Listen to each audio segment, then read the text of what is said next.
గుద్ద నిండా పైసలు ఉంటాయి చూడు, వాళ్ళకి జస్టిస్ అనేది. యువాన్ అనే ఒక అబ్బాయిది మర్డర్ జరిగింది చిలకలగూడలో. ఇమ్రాన్ అన్న చిలకలగూడలోనే ఉంటాడు కానీ ఇమ్రాన్ అన్న ఎందుకు మాట్లాడేది?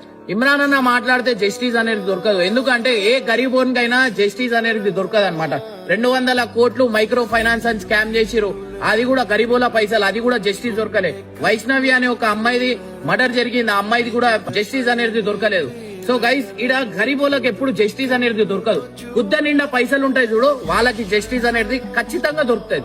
అండ్ వాడు పెద్ద ఆఫీసర్ కొడుకున్నా జస్టిస్ అనేది దొరుకుతుంది, లేదంటే సిస్టమ్ నడిపించేటోళ్ళకి జస్టిస్ అనేది ఖచ్చితంగా దొరుకుతాయి. ఒక గరీబోళ్ళకే జస్టిస్ అనేది దొరకదు అనమాట.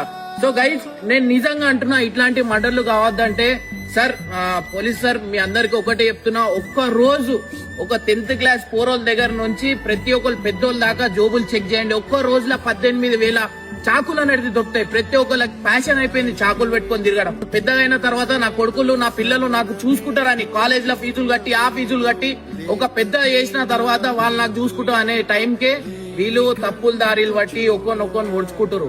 బాయ్ అంటే బాయ్ అనేది చూడు, డైరెక్ట్ ఓడ్చుకుంటారు. కత్తి అంటే ఫ్యాషన్ అయిపోయింది. ఒక్కసారి కాటన్ సర్చ్ మధ్యలో వేసిరో, ఎట్లయితే వేసిరో అట్లా చేయండి సార్. చేస్తే ఖచ్చితంగా ప్రతి ఒక్కరి జోబుల కత్తిలు అనేది దొరుకుతున్నాయి. ఎంతో ఇష్టంతో మీకు ఎన్నో ఫీజులు కట్టి ఇంట్లలో పనులు చేసి పెట్రోల్ పంప్ లో పనులు చేసి మీకు ఒక పెద్ద దారిలో, ఒక మంచి దారిలో పోవాలని తీసుకోతుంటే మీరేమో బాధలు పెడుతున్నారు.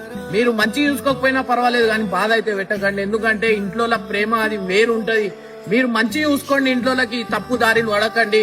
ఈ తప్పు దారి వల్ల మీ జీవితాలే ఖరాబ్ అవుతున్నాయి. ప్లీజ్ గైజ్, నేనైతే ఒకటే చెప్తున్నా, పైసలు లేకపోయేసరికి మనకి ఎప్పటికీ జస్టిస్ అనేది రాదు. అందుకని నేను మాట్లాడలేదు.